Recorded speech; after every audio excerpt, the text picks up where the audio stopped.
So you will need a base wire. This is the one that I'm going to use for the base, and it is 21 gauge square. So I don't know how well you can see, but it's not round. It's got a square shape to it. Maybe it's more apparent here through the tip of it. Yours can be round.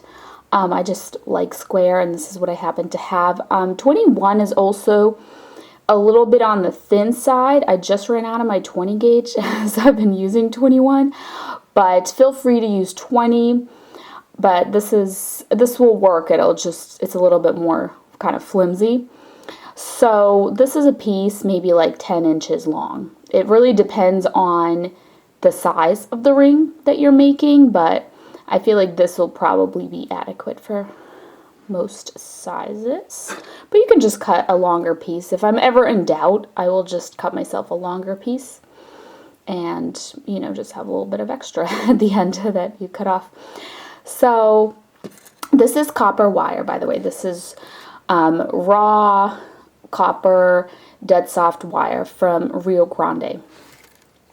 And so is this. This is half round wire.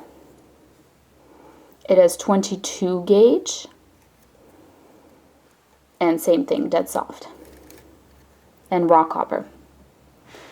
So, depending on your ring size, you just kind of want to find that area in the middle. That'll be your ring. This will be like the band if we bend it. You can bend it if you want to and then just unbend it. And grab right here where that will begin. And you can always probably just shift down. So you don't have to do this step if you don't want to. But I'm just taking this wire, this half round wire, and I'm putting the flat side against my base wire. And I'm holding this little tail of it so it doesn't move. And I am wrapping it around by turning the base wire. So let me try and get closer. So hopefully you'll see better what I'm doing.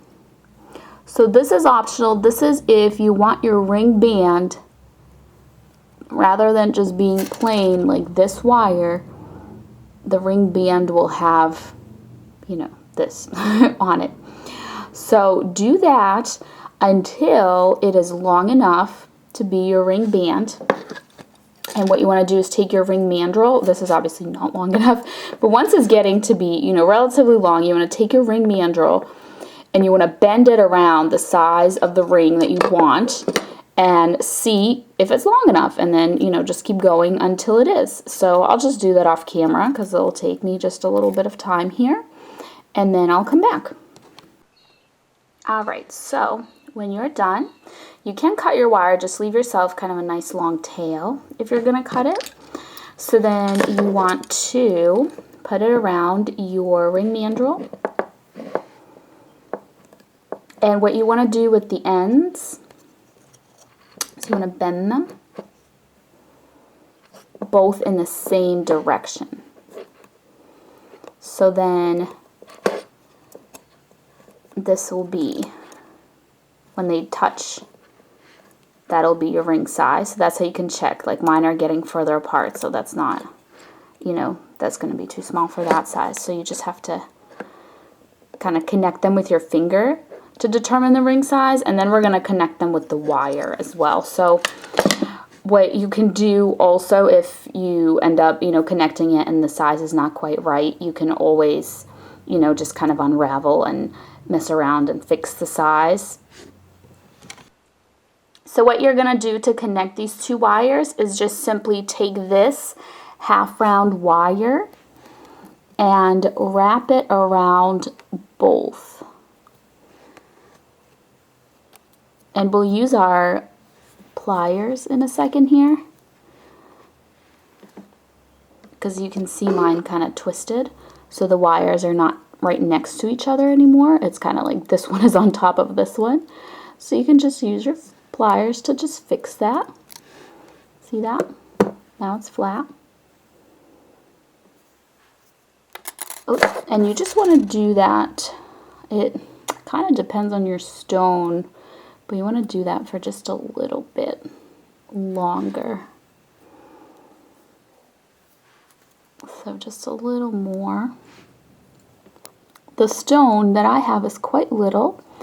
I find that this works best with itty bitty little stones.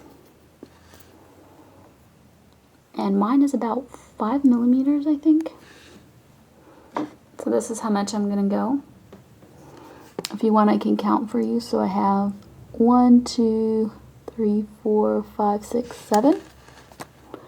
And that 7th one, I am just gonna cut it.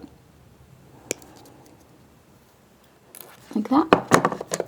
And just pinch it down. So make sure your end is right here. Because if it's on the other side, that'll be the side of the ring that touches your finger. And you don't want the wire end, because that can poke. You don't want that to be on that side. This side, it'll kind of just be concealed.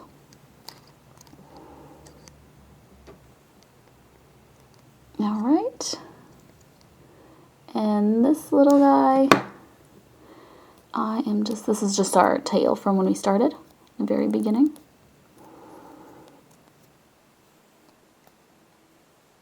So I'm just going to cut it here, again, so the end is not on the inside of the ring. That'll be touching your finger, but here on this outside part, like that. So your stone should be able to sit comfortably on here. I'll show you with my stone. This is my tiny little stone. And it sits, I can't hold it, I'll show you at the same time. Here we go. It sits comfortably on that little space right there that I made.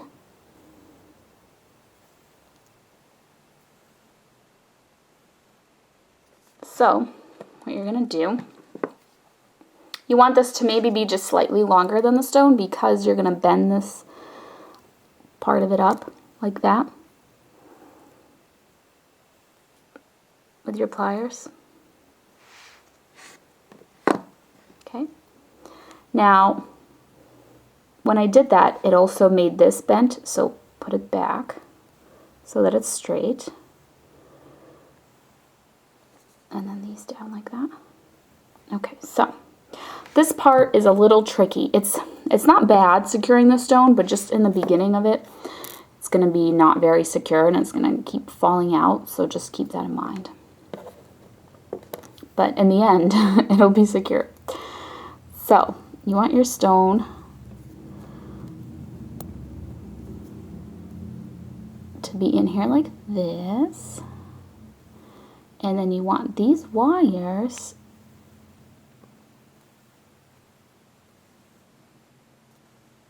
to go inside of the ring.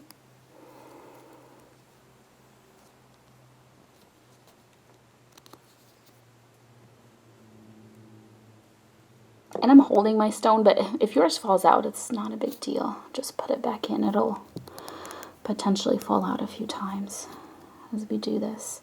Just make sure this is tight. When you're looking from the side, make sure the wires are touching your stone. There's no gaps. Even if your stone can slide down, you know, through this gap on the side, the most important thing is there's no gaps this way between like this bottom and this top here and your stone. So I'm just gonna wrap these wires all the way around. So these are the wires. I went inside of the ring and around. And now I'm gonna cut them, and I'm gonna cut them. Sorry, I think I'm losing focus here. I mean my camera. There we go. I think when I get too close, it gets a little blurry.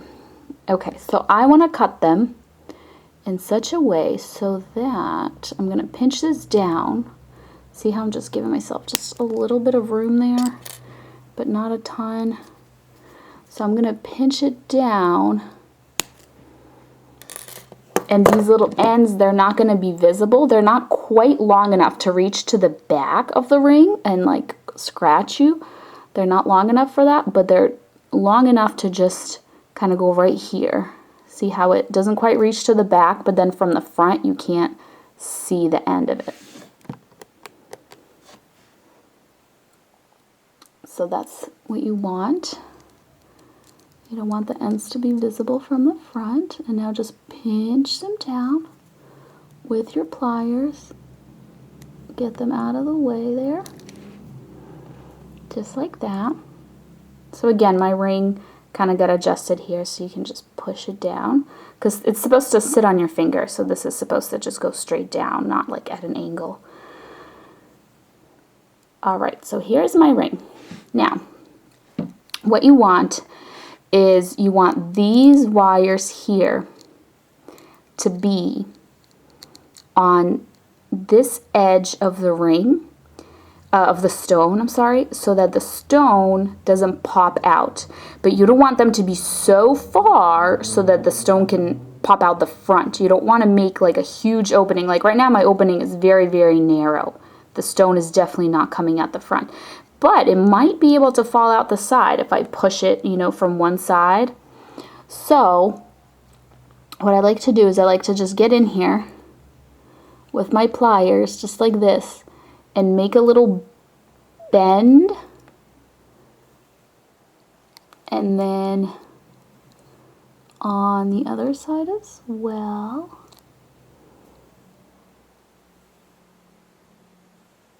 Like that.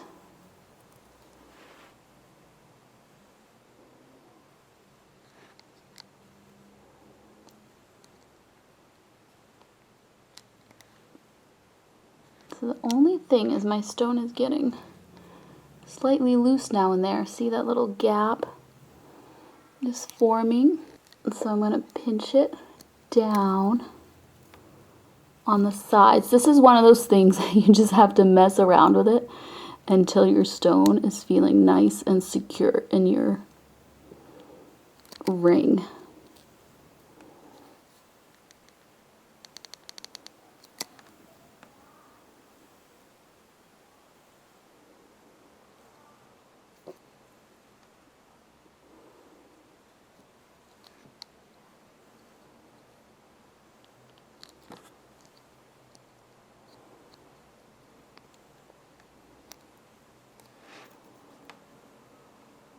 So I'm bending like a little shape into it. Sometimes that helps if your wires are a little bit too long, because that kind of shortens them, because now they're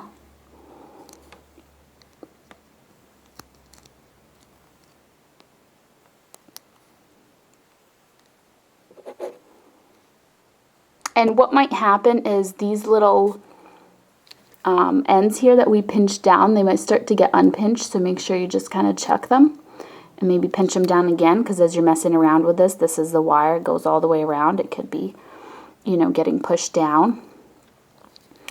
So here's just a little up close view. I bent the sides of mine,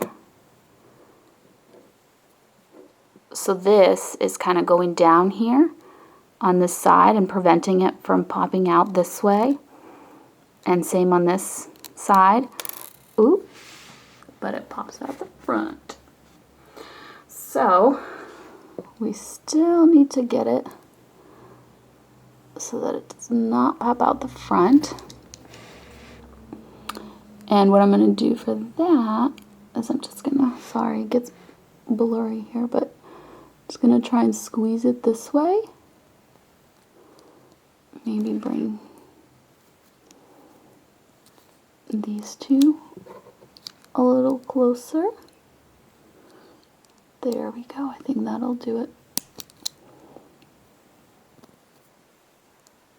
You can take a little file if your wires got just kind of like little nicks and things in them from the pliers. You can take a little file and file it down. Okay, so I think because I squeezed these two up here and they're on the stone, I think the stone now does not pop out the front. But what you can do is just poke it kind of from different angles and just kind of like maybe shake it, touch it with your hand, maybe just tap it like that, but on the table to see if it'll fall out.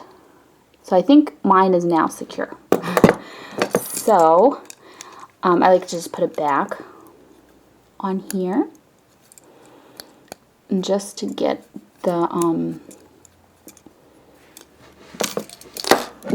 ring band a little straighter. So see how mine right here is just curved a little bit too much? Just going to use my pliers and make it straight. Because the bail, not the bail, the ring band will get kind of discombobulated as you try to secure your stone. So there we go. Mine is about a 6.5. Okay, so here, I'll put it here. That is what this ring looks like. And you can wear it this way with the stone pointing down, or this way with the stone pointing up. And here's another thing that you can do. Here's a ring that I made. It was a ring. What I did is I just took the ring band and I just bent it, or you take the stone and bent it up. So now it's all in a straight line instead of this way. You know, so here's the ring, it's down, but if you just bend it up, it makes this thing here. And for this, this was just a quick one that I did. So I didn't do any weaving around the band. So that's what it looks like if you don't do any weaving around the band. Or not weaving, but, you know, wrapping the half round wire around the band. So I didn't do that here. And if this was just a little bit smaller, like if I did like size 1 ring, then this circle would be a little smaller, and I think it would look nice if you take like a cord. I don't have a cord here, I just have a chain, so I'm gonna have to show you with a chain. But if you do, it's called a lark's knot. That's where you take it and you put it through, and then you kind of grab. You can just look up what a lark's knot is if you're not following this, but it's a lot easier to do with a cord than a chain. But basically it just is a way to tie something on, and then you can have a little, actually looks like a little ring, little ring pendant. But I think it would look nicer if this little circle was smaller. Or alternatively, if your circle is too big like mine, what you can do is you can cut it.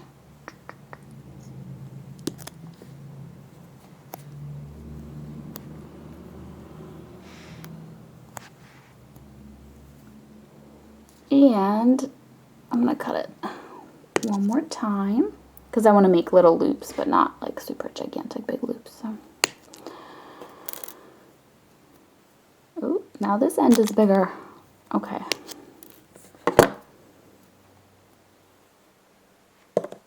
Still a little bit longer. How about now? Okay, now they're even, I think. So, take your round nose pliers, and if you have a better idea, you can do, you know, something different here, but you can just take your round nose pliers and make a little loop like that. And then all you have to do is just attach, oops, sorry that I'm off camera, but I'm just turning and making a little loop. I think this wire was just slightly longer because this loop looks a little different. I'm just going to trim it and fix that little loop. There we go.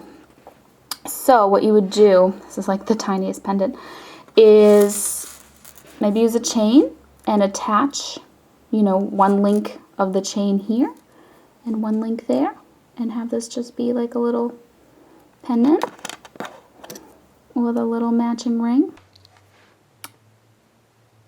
And you can take your pliers and you can make this little loop go this way instead of that way. Like if you don't want it to be visible and you want it to just kind of fit into the chain rather than be a part of the pendant, you can do that. And then it just kind of looks like this. make a giant version of this, make a bracelet or even a tiara. So those are just some ideas of what can be done with this technique. Alright, so here it is attached to the chain, just so you can see what it looks like as a little tiny pendant. That is it. Thank you so much for watching, and I'll see you next time. Bye!